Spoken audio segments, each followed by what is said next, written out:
regular meeting of the Board of Education. We just couldn't, I'll talk about that in a minute. Has everyone had a chance to review the agenda? Yes. Yeah. We need to, I'm going to make a motion that we amend the consent agenda to add in the agreement for child nutrition programs, which everyone was made aware of, and you should now have on your stuff. This is a routine approval that we're going to participate in child nutrition programs. Is there a second? Second. Is there any discussion? Can everyone in favor? Aye. Opposed? Okay, then we have agreed to add that to the consent agenda. Thank you. So with that modification, is there a motion to approve the revised agenda? So moved. Second. Second. All in favor? Aye. Any opposed? Great. At this time, is there anyone from the public who would like to come forward and offer any comments? Seeing no one, there will be a public comment period at the end of the meeting if anyone would like to come forward then. Consent agenda. Has everyone had a chance to review the now revised consent agenda? Yes. Is there a motion to approve? So moved. Second? Second. All in favor? Aye. Any opposed? Okay, the consent agenda is approved. The board chair's report, we just concluded a community budget workshop out in the high school library. We had 15 members of the public come, would you say? Maybe 20? Three at our 6 or table. 7 at our table. I think attendance was better than it was last year. Four at our table. Six, we had 7 at our table. Let's see about 20 or so. Okay. Not as good as we would have liked, but certainly some very passionate and interested people came out, and some great feedback was received. And we're going to put that together and read it and take note of what was said. The other thing, I would just like to note that, where's Lucille? It's right here. We have a birthday tonight. Lucille DeNova, thank you very much. Happy birthday. And Are you one? Are you two? thank you for choosing to spend your birthday go by with us decade? We'll tonight. take good notes. Are you 10? And we're proud. I baked you a cake today. I picked up a cake for you. Baked a cake? I was going to say, you baked a cake, So really? we'll have a little cake for you afterwards. So happy birthday. Great. So She loves this. I'd like you, we're going to take a minute. If you would turn your attention to one of the screens. This is a short video that's on our Wilton UACT hashtag, my favorite Twitter hashtag. This is one of our students.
Who was that? Do you know who that was?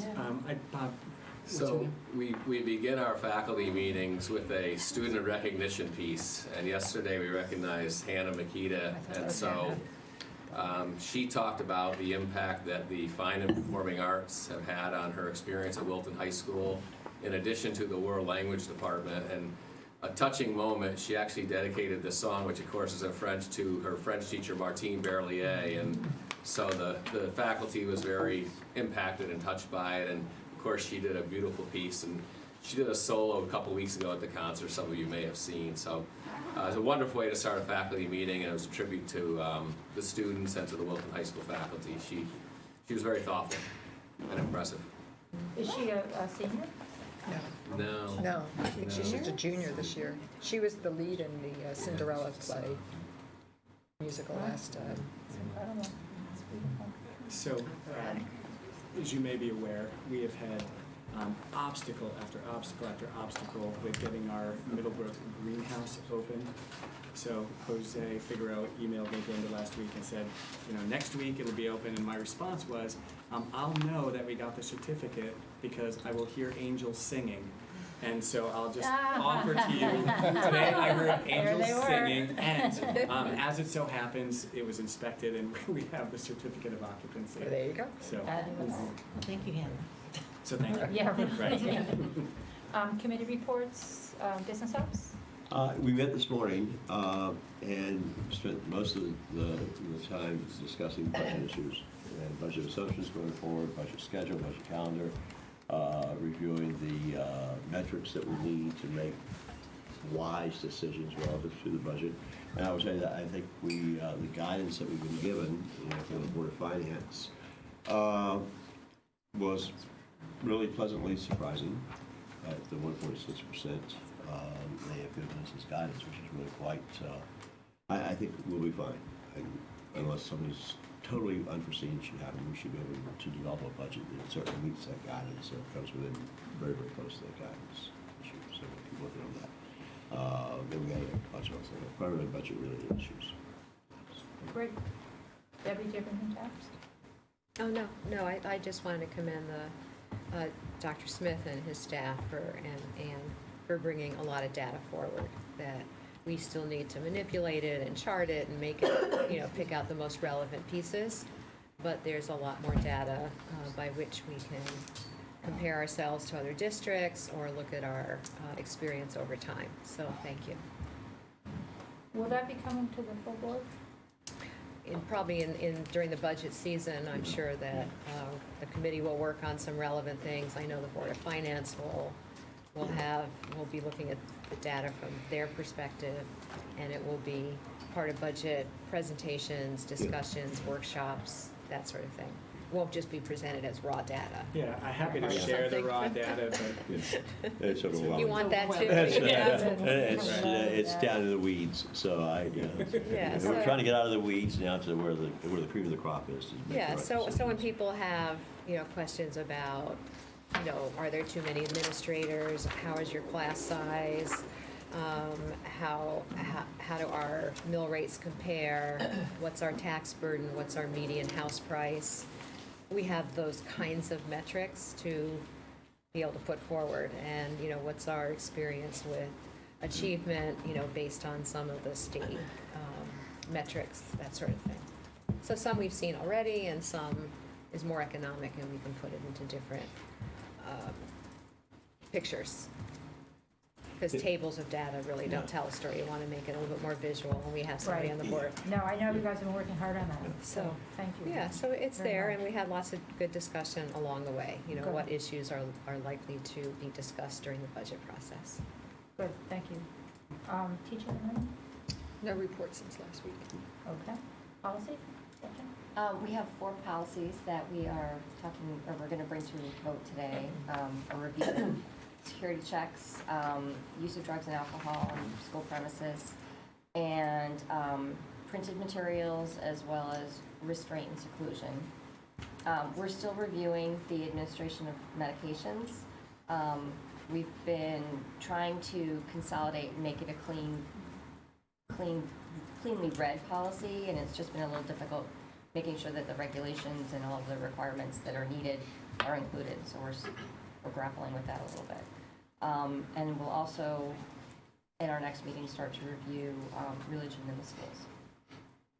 So. Great, thank you. Next up is review and discuss district action plans. Okay. All right, so tonight we're going to share with you 3 district action plans that are related to our strategic objectives. And just to remind everybody what those objectives are, the first is to create trusting, respectful, and supportive relationships with students and families. The second is to use the principles of universal design for learning to develop curricular instructional frameworks. And the third is to design high-quality performance assessments. Can I just interrupt and just for anyone who might be watching on TV or want to come back to this, where can we find that on the website? Those 3 objectives? Yeah. They're part of the agenda. So they're part of the agenda, okay.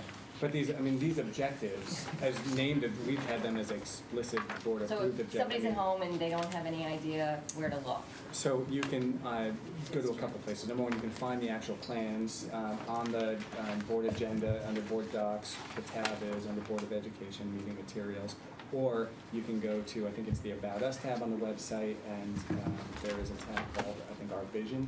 And you can open that document and you can see the vision and the in the kind of previously crafted theories of action and the strategic objectives. Okay. Sorry, go on. No problem. That's a really good question. All right, so in relation to that first strategic objective, relationships among teachers, students, and parents, this year we're going to be focusing on social emotional learning. And the reason we're doing that is simply because you can't really develop trusting, respectful, and supportive relationships if you don't have good social emotional skills. It just makes sense, right?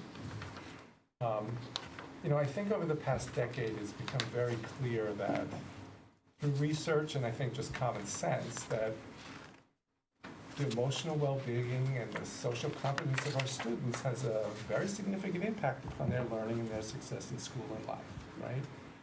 I think more importantly what we've learned is that we can actually foster the development of those skills and dispositions directly through our curricula and our instructional practices. The research has shown that. So a couple of years ago, we convened a curriculum review steering committee on social emotional learning, and a couple of our board members are on that committee.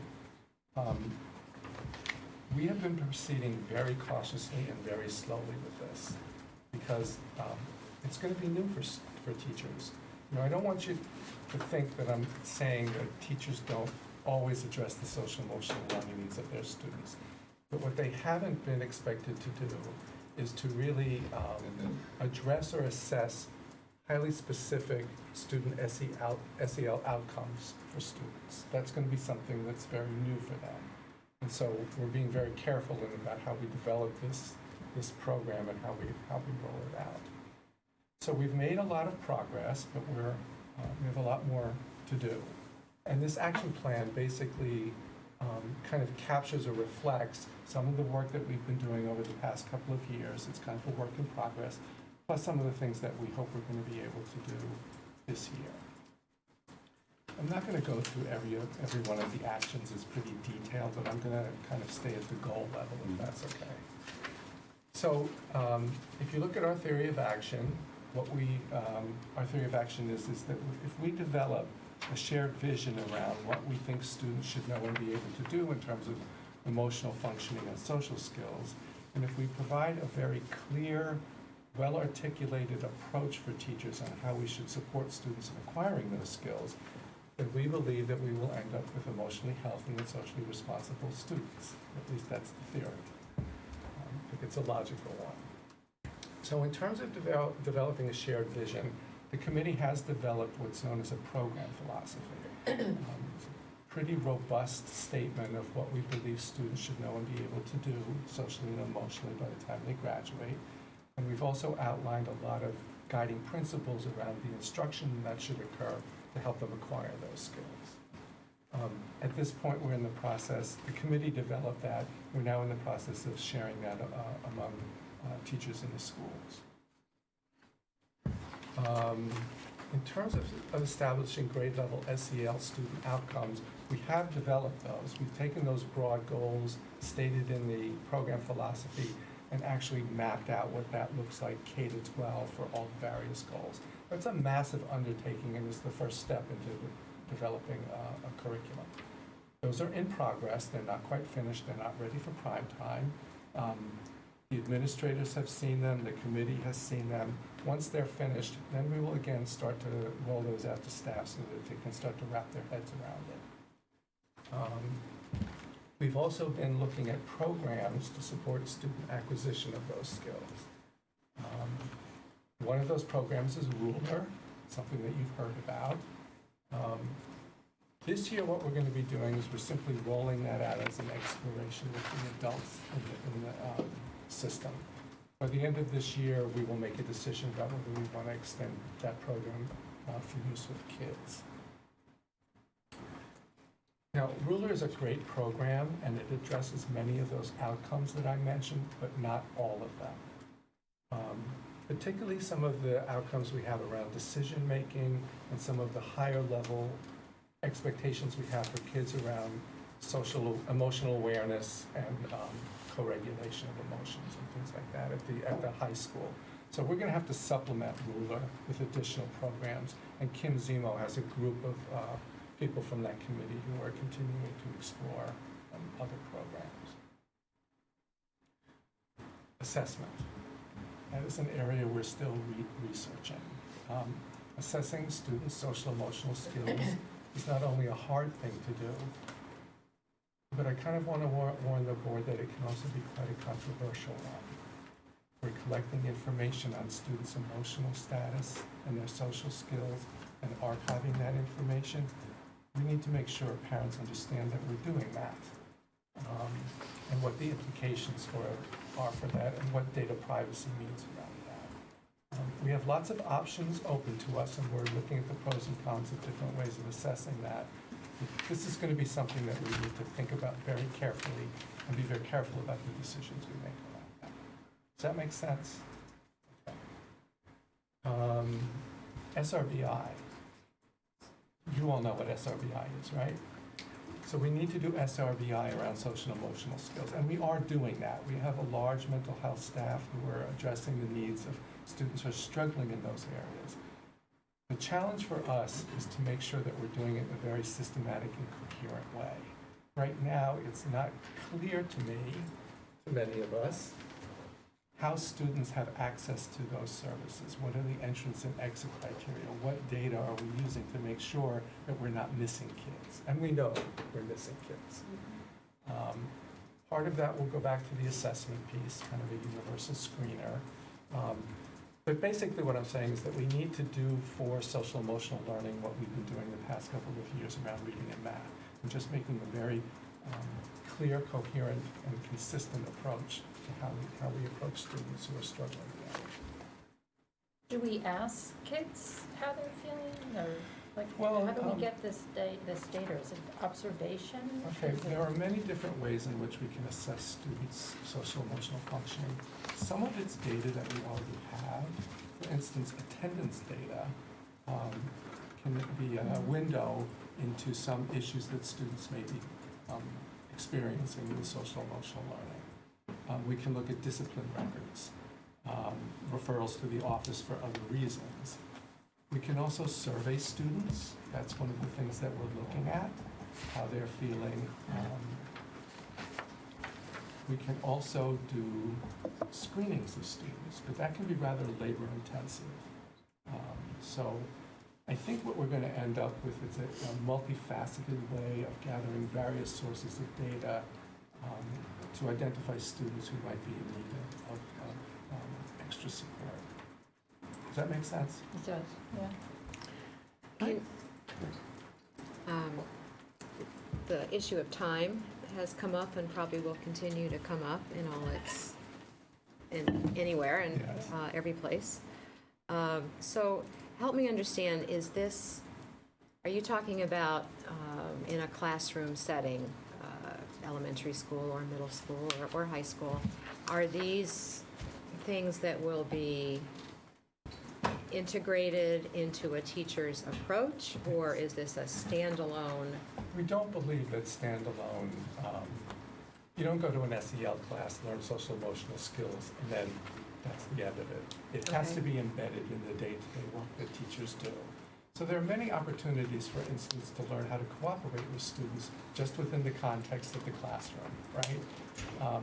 There may be some classes, we have life classes, we have developmental guidance, where we may be doing some direct instruction, but for the most part, these things need to be integrated into what teachers do. The fact of the matter is there are plenty of opportunities in a classroom to address social emotional skills, and that would be the next thing that we need to do. You know, those outcomes I talked about? We now need to look across the various activities and units of instruction to see where would it be a good place to start talking more explicitly about how do we cooperate, how do we resolve conflicts, and things like that.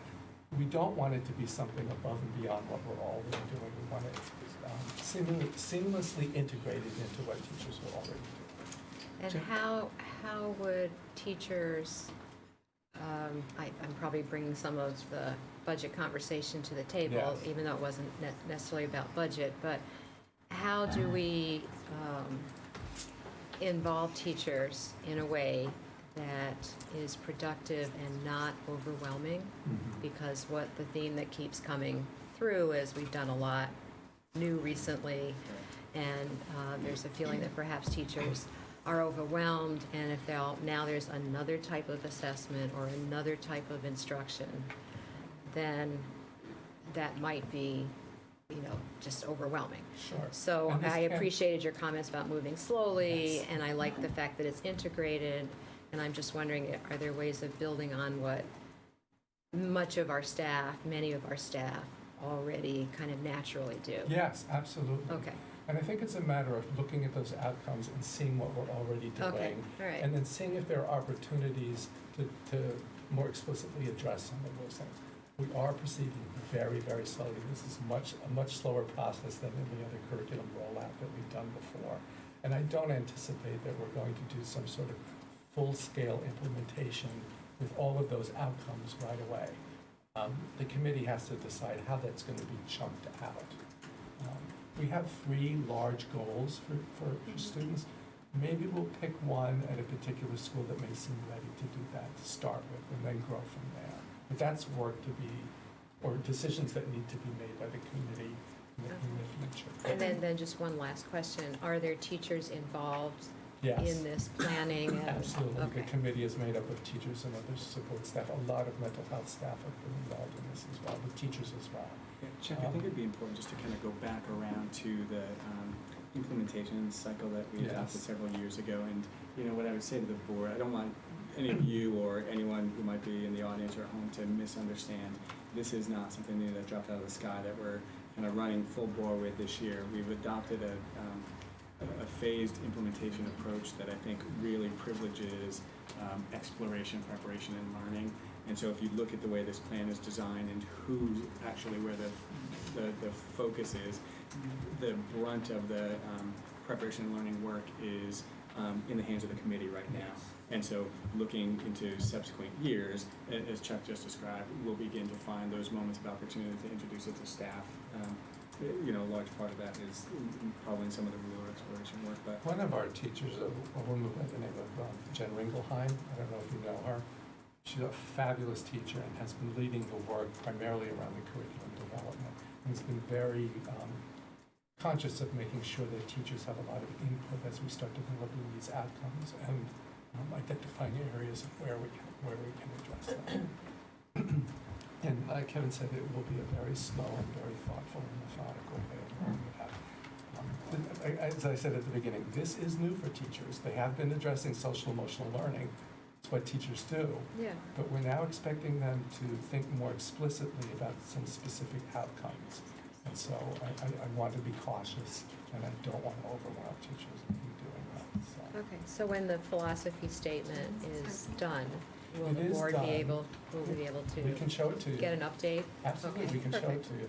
And the principals have recently begun slowly kind of sharing that with the faculty so that we can get some input. Thank you. I guess that would be, is where my question is centered is, what is the outcome you're looking for? In other Outcome in words, terms of students? yeah, I mean, how would you define a student that fits the ideal? I mean, what are the outcomes that you got? Because I don't see that here, and it's hard for me to kind of get a handle on, I think the you know, best way to how you have- would define a well-based, well-formed social and emotional learner. I mean, Sure. So I I'd think like to maybe the know what best- that is. I'd like to see, are the national guidelines, or the norms that you're looking to achieve, or what they are. I don't see that, and I'm curious about that. And not tonight, but at some point, I'd like to. I think the best way would be to share the program philosophy and the outcomes. I want you to know that the outcomes are based upon national standards that have been developed by an organization known as CASEL, which is the Collaborative for Social, Emotional, and Academic Learning. Yeah, I'm curious what they are. What are we trying to achieve? Sure. How would you define our ideal graduating student in this area? Sure. Love You to know, see just that. briefly, I could tell you, what we want students to do is to be aware of themselves socially and emotionally. We want them to be aware of what other students' social and emotional skills are. We want them to be able to regulate their emotions and their social skills. We want them to be able to co-regulate those emotions with other people. And then finally, we want them to be good decision makers. And then what we've done is we've broken those down into very specific grade level outcomes. And I think if I showed that to you, it would help you understand. Yeah, it would. Chuck, It would. you have the, I mean, the committee has worked on by grade level. It's, you know, kind of cute, like to see what the kindergartners do. And I'm not sure I can, again, kindergartners are way more advanced than I am. Like, you know, but it's broken down by grade level. It's really fascinating because it's, you know. Yeah, I'm it's very curious, educational. because one of the topics, one of the subjects at our table tonight was the fact that kids coming out of our school system, not just ours, but others, going into college, can't cope. They're not being successable. They're not achieving. They're lost. And so this targets dealing with a lot of that, I think, and which is what we need to be doing. We'd like to see what we want to have happen. I will share with you the program philosophy. I will share with you the outcomes, but I want you to be, I'm going to write draft across it because that's still under construction. Okay, and that's fine. I'm just curious. I would love to, if I could. Okay? Any other questions about that? Excuse me. So for the other two, related to universal design for learning and performance-based assessment, I really want to make note of the fact that the action plans this year are going to have little to no impact upon teachers at all this year. No, it's, I mean, it's true. Right. Yeah, that's great. I think that's. So we're very It's intentional needed about this. right now at this point in time. These action plans are really about developing the infrastructure that we need to be able to support teachers in rollouts in future years to make it easy for them. So the impact is really going to be on coordinators, instructional leaders, and administrators. And what we're going to be looking to do is to identify opportunities to embed UDL resources and performance-based assessments in our units of instruction, and then to plan for some very minimal targeted professional learning next year with the idea that we will do a very slow pilot the following year, and then hopefully grow that implementation over the years subsequent to that. And that's basically what this is in those action plans. Well, I just think, it's a very wise move. Yes. We have rolled out and put on our teachers over the last 3-4 years, whatever, a lot. Yes. And I think it is smart to say, let's call time out for a little bit. We're not going to stop. But as far as you're concerned, we're going to call time out for what we've shoved down your throats or what we're trying Right. to achieve. And again, it's important with both of these particular initiatives, they're not new to teachers. Yeah. Teachers do a lot of this stuff, particularly performance-based assessments. What I want to do is to build that into the units of instruction so that they're there and teachers can utilize them. We also have to think about the professional learning and just informational sessions that we need to do with teachers to introduce them to those tools, show them how to use them, and so forth. So No, that's our plan. It's wise. It's smart. Do teachers understand the timeframe? Do parents understand the timeframe? For the rollout? Yeah, because again, I'm bringing in the budget discussion, Yes. but if parents are talking about UDL, I'm just wondering, to what extent does the community at large understand that you are pacing it very carefully and doing the back-end work first, et cetera, so Right. it won't, again, it won't be the overwhelming. So again, if parents are starting to have heard about the term, I just wonder if we could help put it in context for them at PTA meetings or newsletters or something that will bring down any Different ideas. anxiety. Anxiety. That's all, just bring down anxiety. That's a good suggestion. We can do that. We have explained this process of rollout multiple times, but I think people have a hard time holding on to it. So it's a good suggestion to continually remind them of what the plan Yeah, is. that it's down the road and Gradual. and, thank you. Any questions? About any, Yes. okay, in general, all right.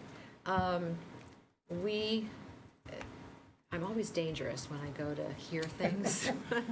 So I went to a math workshop, Board of Ed math workshop, and there is so much material presented that was very thoughtful and a lot of different layers of work going on. And so I'm wondering in one of these sort of action plans for this year or whenever, if we could get all that information consolidated into something that, what are our next steps? Yes. Or, because we feel like, okay, we wanted to learn more about what the math issues are. Sure. And now that we know a little bit more about what the math issues are, how do we sort through them and find a sort of a path forward? So I'm wondering if that could be an update at some point, just sort of when we can make it manageable. Actually, after the workshop, Trudy and the coaches feel it's necessary that we reconvene the steering committee, or at least a group of the steering committee, and start now laying out steps, like an action plan for what are we going to tackle first, what would be the sequence. Because it was, I want to commend, please thank the staff. It was very informative, very thoughtful, and certainly for the newer board members, helped us get up to speed and also see the different layers and the complexity there.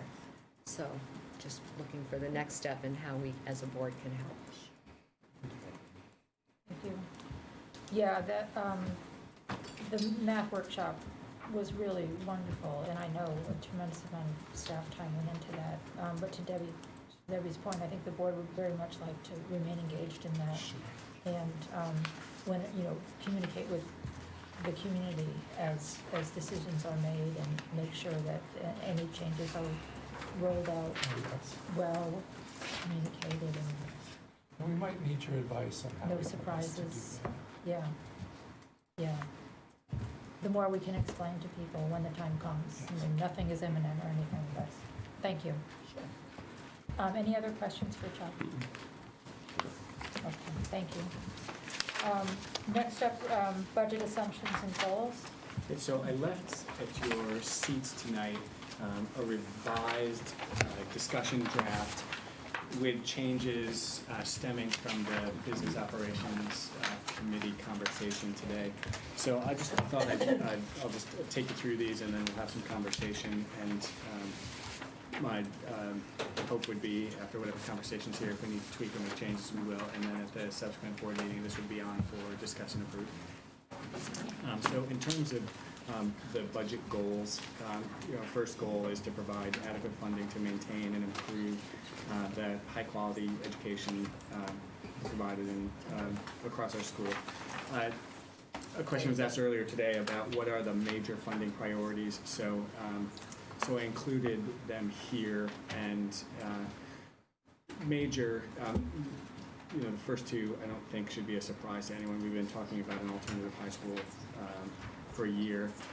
We're just about at the point where that proposal will be coming to the Teaching and Learning Committee and then to the full board for review. I've had anyway, understanding of a need for a secondary special education coordinator, so that's a funding priority. You know, in subsequent weeks, I'll present you with a rationale and some, you know, opportunities for conversation about why that's a priority. And then the third, you know, from a budgetary perspective, this is not a large dollar amount, but I see a need to move Fran Kopart to full-time. You know, as you recall, with those changes that we made to our digital learning, Fran was working half-time, and this last year we moved her to 0.7.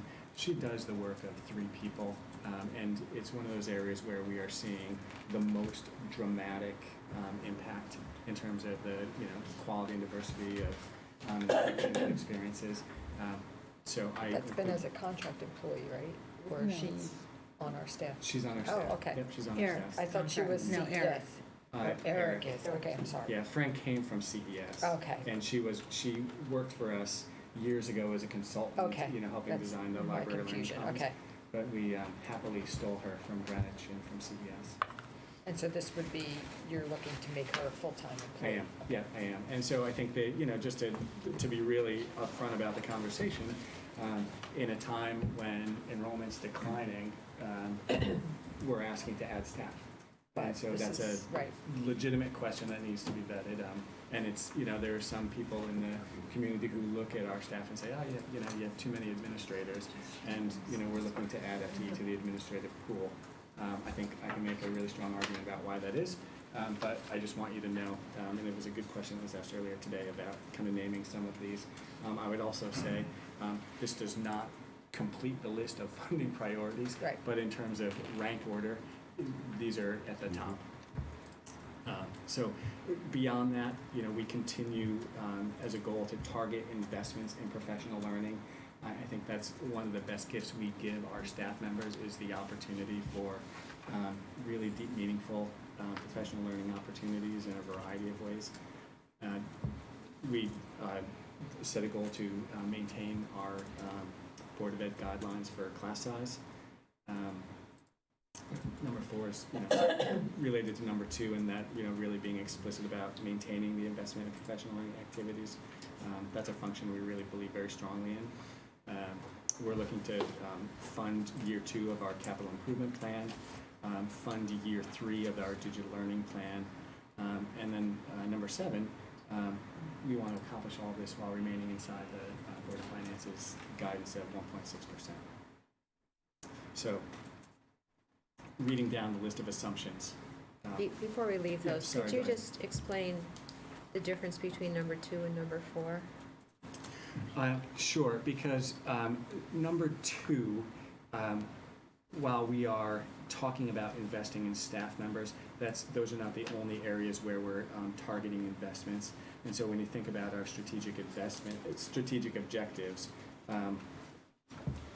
we are, you know, explicitly supporting, you know, these plans. That, Okay. I don't know that it's at this point a material amount, but I want to make sure that our budget funding is lined up to our priorities. So I guess that's why I'm expressing it that way. Okay. That sufficient? Okay. Looking down the assumptions, we know that we're going to continue to feel pressure and downward pressure on our budget, and that comes from a variety of areas. You know, one, I think most broadly is, you know, the feedback we receive all the time about the perception of the tax burden in town, and you know, the struggle that some people have in keeping up with the tax obligations. You know, looking at this year, we think there's going to be a potential decline in the grand list revenue as a result of reevaluation. We're aware of the cap on the SALT deduction. And this third one, while I don't think it's likely in the next year, I think we have to keep an eye on what's going to happen at the state level with regard to decision-making around pension liability. There was some talk from Governor Malloy and some efforts to try to reassign a portion of that liability to local municipalities. Fortunately, that didn't happen. My hope would be that it never happens. But I think I list it here because I think we have to pay very close attention to it. So moving down the list, this is, a part of our current practice. We look at efficiencies and look for efficiencies everywhere we can, and so, we continue to do that. It should go without saying that we will comply with federal and state mandates. It should go without saying that we will honor our collective bargaining agreements. We have contracted increases in those bargaining agreements that I've listed there for you. I want to note that those increases will, partially be offset by staff turnover, and so as veteran staff retire, oftentimes new staff come in at a lower salary.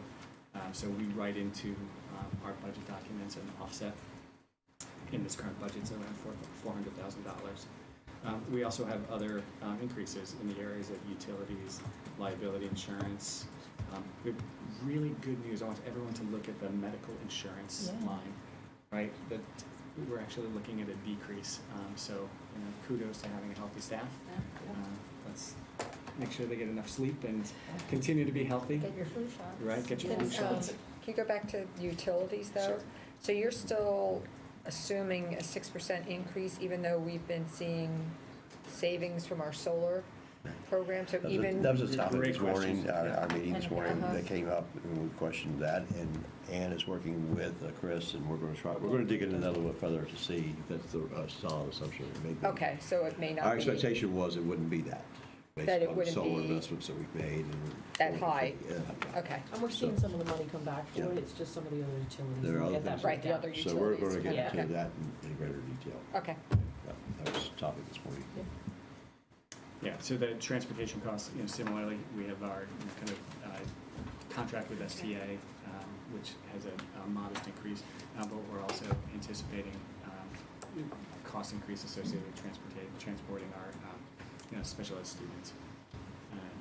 The last couple here, so we're forecasting through the projections a modest enrollment decrease, and then employer contributions to pension and OPEB also may decrease as well. Would you mind putting, you said modest, 32 students? Could you put that in a percentage in some round, Sure. not right this minute, Yeah. but I just want people to understand how small that is. 0.8%. Very small. 0.8. Get your count. 4,000 students. 4,000 students. No, I know, I just wanted to Yeah, point out it's how about- small it is. It's less than 1%, but it's, 0.8. high, Yeah. fair enough. It'd be divided between 4 schools too. 0.8%. .008? Okay. Questions, comments? Well, I think these are the assumptions and the goals that we are working on in the ops committee. This is our guiding principles. We wrote this morning, made a few. This is the result of our work, the revisions here, the results of our meeting this morning, the changes that we made here. So we're moving forward with it.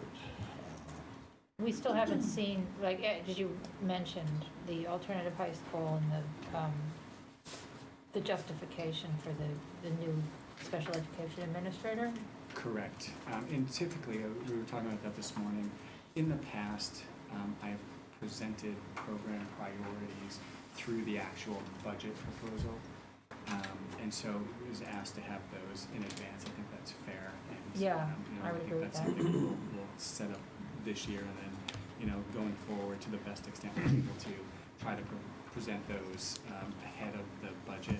I think it's also important to say, while, we name major priorities, as part of the budget construction process, sometimes priorities emerge that we weren't thinking about, that it might have been in one building, but as you look at the collective, priorities shift. And so we just need to have everybody understand that and, be open to recognizing that there are others, and sometimes they're not known until you're making the sausage. Yeah, and I guess my question earlier this morning was more that if we know there's a new initiative, Right. then are there costs associated that we could, Yes. approve the initiative first, and then when we see the budget and the cost, we're not surprised? Yeah, and I think the 6141 So, process that really is the helps it. model for that. Right, I and so understand. there may be Mhm. others then, so I'll ask the math question. given all the math issues, do you think that addressing any of the issues or sorting through some of the challenges, the good points and the ones that we need to shore up, will that have any major budget implications? Or do you think that within, sort of traditional curriculum development and staff development and that sort of thing, that there won't be a big hit on the budget, I guess is what I'm asking. I guess I'm not, I mean, we're Or we're not sure yet. focusing on math, but I think, in terms of when you saw some of the recommendations last week, those were, essentially staffing recommendations. I think before I would kind of run down the road of saying we need to have, additional coaches or additional interventionists, I want to have a deeper understanding of, what in place, what the supports are, what the impact would be, and really understand more thoroughly, in the way that we're currently modeled, is that the best way, or can we shift resources?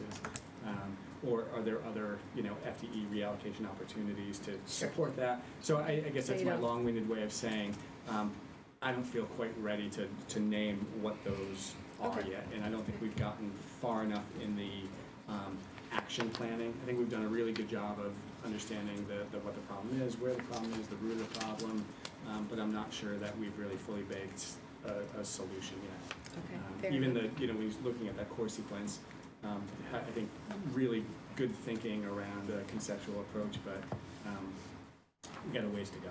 Okay. Anything else? Who's the next contract that comes up for renegotiation? The teachers and the administrators, their current contracts expire at the end of the 1920 school year. Seems like they're always inspiring. It's just time is Well, it just takes so long, they They take do. so long, Yeah. Yeah, finish it. Negotiations. And I would say we work so well with the WEA. I don't feel like those negotiations have ever been protracted. No. Yeah, and I would say the same with the administrators.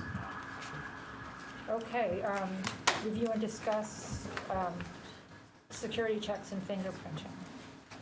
Okay. Yeah. Does this include the Board of Ed? Just you. Just me? So the first policy that's up for consideration is a new policy. This is the security checks and fingerprinting policy. This policy codifies our current practice, as well as incorporates the new statutory requirements around management of criminal justice information, as well as the new statutory steps districts have to take as part of conducting background checks. So there is, what we tried to do was, again, kind of name the what in the policy statement, and then the regulation is fairly extensive in terms of listing out explicitly all of the hows. So is this new? We did not have this policy, so this is a new policy. The state came down from her. The one thing I don't see here is there is a requirement that the fingerprinting has to be repeated every 5 years. And is that It's in the reg, that's Yeah. right. Do we reference the reg here specifically? If not, we should. I mean, the reg speaks to, the reg is the implementation tool of the policy, so Yeah. I know it's in the reg because So I the read back, the is reg. that the back page here, because it does, okay. No, there's no legal citations. Somehow, we need to just make sure that this reg is there and. Yeah, I know, I mean, I know it is because I read Yeah, it, so, okay. but you're right. All right. Anything else? Okay.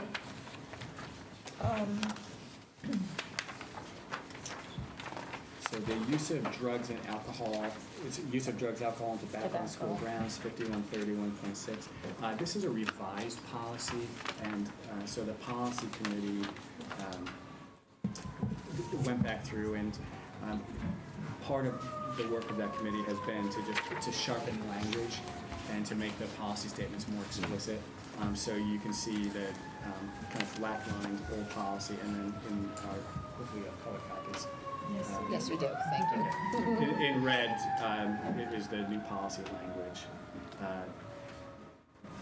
So when you use the term use of nicotine delivery devices, all the vaping type of Correct. stuff. And we intentionally, we have a separate policy that speaks explicitly to tobacco use and nicotine delivery, and we felt it was important to make sure that that was referenced here as well. Any questions, comments? Okay. Next up, distribution of printed material. So this is also an existing policy up for revision. The first recommendation is that we rename this policy so it conforms to the CAVE nomenclature. So we're proposing renaming it from distribution of printed material to communications with the public. In part, we do far more communicating in non-printed material today than we do in printed material. Yeah. And then, similar, I think that the most significant changes here are, number one, just a cleaning up and a sharpening up the language. In red, in the center of the policy, there is an explicit authorization to enable the superintendent of schools to prepare, informational materials on behalf of the Board of Education and the school district. And then the final piece, very at the bottom, is just cleaning up some language about how and where our Board of Education meeting minutes are posted. So they're on the district website. There's a delivery app that brings your favorite local restaurants right to you. Any questions? Good to know. Any questions, comments? No, it's great. And so the next one, restraint and seclusion, is that our last one for tonight? Yes. Well, just, can I ask on going back to the communication one, the 48 hours, is that a requirement? I'm not, I think it is. The vote? It's 2 days. the, is that The vote? a FOIA requirement? Yeah. The 48 hours? I think so. Yeah. Yeah. I actually think it's 24. No, I think That's it's 2, for- isn't it? I thought it was 2 days. 2 days for the I thought it draft, was as 48 draft hours. minutes. All right. Yeah, the So- votes are, I believe, 24. Yeah. Um, The votes are, but the draft minutes. We are Votes are up to 7 days. in compliance, Yes. I would say. Well, I just didn't want to put in something that's too restrictive. Yes. If you have longer than 48 Oh, hours, no. let's not put Yeah, in no, 48 no, no. hours. No. That's my only Our suggestion. FOIA experts It's are there. 2 hours. Yeah. Yeah, 50 hours, take it. It's there. Okay, physical restraint and supervision. Okay, so, this is a new policy, and when we conducted the policy audit, we discovered we didn't have a restraint and seclusion policy. So we wrote one, this is it. The policy conforms to state statute as well as our current practice. And so I think, the highlights here simply are that, we restrict the use of physical restraint seclusion to emergency situations only. And there are fairly extensive regulations governing the use of both restraint and seclusion in terms of its use, in terms of monitoring, in terms of reporting. And so this is an example of the policy catching up with the practice. Yeah, did CAVE have this policy in writing? Did CAVE have an example of this policy? CAVE as well or- as Shipman. This policy is more reflective of the Shipman and Goodwin model than it is of the Okay. CAVE model. Okay. And this is just, for the benefit of everybody who's listening, this is a policy area that's been updated through statute several times over the last, 4, 5, 6, 7 years. Mhm. And so, what you're looking at reflects the most recent changes, which are, Yeah. definitions around the use of exclusionary timeout, I think was the most recent change by statute. Okay. So just for consistency, I noticed in some other, in many of our other policies, as we've been updating them, we've been saying the Wilton Board of Education. And this policy just says the Board of Education. And it's stated there a couple times within the text. Thank you. Anything else? Okay, so these will be on for review and approve, discuss and approve at our next meeting. Next up are our action items, right? Yeah. First up is policy 5131.91, hazing. Has everyone had a chance to review? Yep. Is there a motion to approve? So moved. Is there a second? A second. Is there any further discussion? Everyone in favor? Can I do discussion? Sure? Sure. If you want that Wilton Board of Ed thing, You it's just in need to here add it. too. Okay. Well, hang on. It's just a formatting. Okay, well, let's, do we need, I think we need to approve it though, right now. So you're gonna just, Wilton. we'll approve it as amended, the Yeah. Wilton Board of Education, and then. Yeah, approved as amended. I move that we approve this with the amendments. that Is say there a Wilton second? Board of Education. I second that. All in favor? Aye. Opposed? So the amended policy is approved. Regularity of attendance. Is there a motion to approve? I so moved to approve it. Second? I'll second. Any discussion? All in favor? Opposed? Okay, that's approved. Discuss and approve 6141, executive these are the course proposals now for people watching. Executive functioning for college and beyond. Is there a motion to approve? So moved. Second? I'll second. Any discussion? It was interesting that came up in our conversation, our table tonight, the very subject, Good. need for it. Wow, that's very timely. Yeah. Yeah. And even at an earlier age in our table Yeah. discussion went Yeah. along those Wow, lines. really? Yeah. Wow, that's great. All in favor? Aye. Any opposed? Okay, that's approved. Getting closer to cake.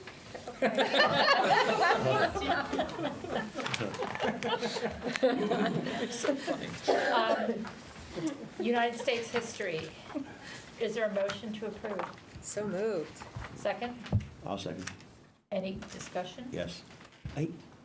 When we discussed this at our last board meeting, a book was referenced as The existing book. the existing book. It's not new. Yeah, the text, at which when you and I talked, we said it was kind of, whatever. Can I get a copy of that existing text? You want to see the text? Yeah, Oh, the existing, absolutely. okay, please. Okay. Yeah, All in favor? aye. Opposed? Okay, that's approved. Peer leadership, helpers in training. Is there a motion to approve? So moved. Is there a second? I second. Any discussion? All in favor? Aye. Any opposed? That's approved. Literacy in a digital world. Is there a motion to approve? So moved. Second? Second. Any discussion? Yeah, Yes. yeah, go ahead. Okay. We're like Yeah. twins tonight, I Go guess, ahead. in some ways. I just would like to hear an update as to how this is going to be scheduled. So, and not tonight, but, Yeah. you know, as it The big- unfolds, the I big think. T. Just let us know, since we've been talking about time and how this will be woven in. Mhm. Because Okay. I think you had some ideas, but it would be nice just to get an update when you know more. Go ahead. My only comment is, going back to your budget assumptions or budget goals or whatever, budget discussion, if there's a way that we can move Fran now to the 1.0 for the 1.7 for the balance this year, I would recommend doing it. I think she is, I mean, the work she has done on behalf of this district over the last 2 years or whatever has been phenomenal. And the progress we've made is light years beyond what I would have expected. She's a driver of a lot of what we're talking about here. I guess, you know, she's working like, she does the job of 3 people, as you said, and I believe that sincerely. We should recognize that and not wait for another budget year. If we can find a way to do it, I would highly ask you to look at that and see if it can be done. And I would certainly recommend doing it. Can I ask, is there other thoughts on that? Is there a need for additional time this year? Well, she's She's doing it, she's putting we it on, yeah. would definitely benefit from her additional time in the district, there's no question about that. Is she doing Is that- the additional time, but just not getting paid for it at this point? You know, we go back and forth on this because I've asked her to not, but she does. Fran's a worker, and so you know we've tried to supplement some of that time through additional time beyond the salary, but it's not enough. Is this a discussion we can put on the agenda for our next meeting? Because I'd like to stay focused on that course. Sure. No, Or yeah, that's have a fine. decision. Yeah. No, I'm not having a problem with it. Yeah, no, I don't want to yeah. hold up Exactly. Oh, no, we won't hold moving it, that, yeah. in that direction with Yeah. Fran. I just Yeah. meant, like, Okay. if we could just stay. Okay, it's fine. Yeah, and I can Yeah, no, I think that's gather some great. information and Yeah. make sure Okay. that's something that the board's Yeah. interested in. Yeah, I absolutely think it's worth looking at. Great. But I do have a question about the literacy in a digital world, and is it possible for us to not vote on it tonight, given the fact that it doesn't have, like, the scheduling issue and how it's gonna fit into the curriculum at the high school? I mean, not saying that we'll never pass it, I just feel a little bit, and I'm happy to be the only person who feels this way, a little bit nervous about passing something that isn't quite as tight as I would like it to be. I think that would be okay, particularly since it doesn't have major budget implications, right? I think deferring a decision. But that's just my opinion, I'm just throwing that out there, that's how I feel about it. And as I said, I'm happy to stand alone. No, I would support that. I brought the question up, and so I'm even more comfortable with maybe waiting and seeing the answer. It's such an If important that's, course. but I don't want to hold it up It's just- either. Well, I don't want to hold up the course either, I just also Right. think that as we're setting in, like, we're, revising the 6141 policy and holding staff to a high, they have to meet certain benchmarks. I'm not saying this isn't a reflection of the course, but, again, the time issue There's no seems. urgency to approve it tonight. My only concern about not approving it tonight is some of how it's going to fit into the schedule has to do with the larger discussion about what in fact the schedule will be next year. And so that we may not get that until the springtime or so. So I don't know, I would think it would be helpful for the staff and the administration at the high school to know that this is an approved course. Have the option. And so we need to work it into our schedule. And then as soon as we know how it's going to be in our schedule, report that back to the Board of Ed versus going the So other route. I tend to So I agree think you with could that. go two different directions there. That would be the direction I would recommend. Approve it now, let them know it's approved, fit it into your schedule, whatever that schedule may be, and then report back to us. Is it? Second? Yeah, no, I mean, as I said, But is this Don't have to something agree that with we can get a couple answers on and vote on it either next month, or would this be, if we end up Well, pushing that's it what to January? we're suggesting. Well, if it can't be voted on next month, I mean, if we're gonna come back in a month and everyone's gonna feel exactly the same way, then there was really no reason why we shouldn't vote on it tonight. But if we can, in the next, and I guess it's just about a month.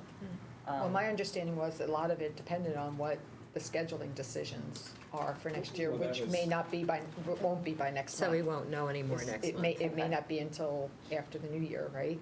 Well, I think, one of the questions that came up, I mean, we were, I think initially conceiving of this as a quarter course. And there was some conversation about, how does that work in a place that runs, semester or Semesters. year-long courses. And then when Fran was asked at the last board meeting, she was proposing it be a semester-long course, which, made some of us just wonder because we hadn't talked about that beyond what she mentioned tonight. So I think it's worthwhile that we go back and answer that question. Sure.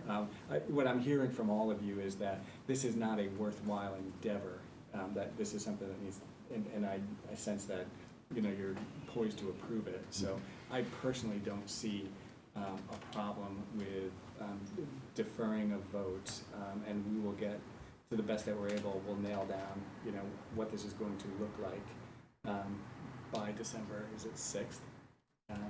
And then, if there's some compelling reason why we don't have a good answer for it at that point, we'll, maybe revisit the question of approving it Okay. with the understanding that you need to give us a bit more time. Okay, now how do we deal with this? Ms. Parlin, Ms. Roberts, rules Well, of order? actually, Lori is the parliamentarian now. So I'll ask, No, withdraw, No, I will withdraw so the we can- motion. I think Or we can go ahead and did it? vote on it, I mean, Well, I don't want to that's, vote now. We don't We wanna wanna vote vote now. Yeah, why don't we withdraw or the do we know it's motion? me vote down? I mean, you know. I made the motion, who did I? You did. Made the I- motion to I will approve. withdraw my motion to approve, pending our future meetings, discussion next month, at next month's meeting. Okay, do we vote on it? And so now you have to can put make a forth the motion to lay it motion on the to- table. Yeah. So just a motion to do. and put it to next, Defer. but next meeting. Defer it till next week, next month. Okay. So if you is- withdraw, then I I move to withdraw. defer it.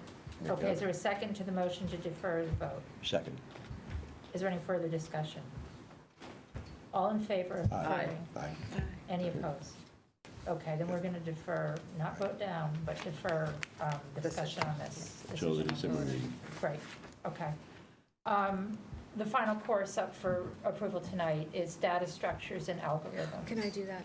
I just love the title. Because you understood it so well. I know, I just love that title. Just imagine, like, oh, I have She to wants rush to take off the data class. structures and I was sort of algorithms. like, yeah, sure. I just think it's wonderful that we have, well, I guess I'm making It a is. comment, but that we have students who are in Able to this understand course, that. and- Right? Is there a motion to approve? So moved.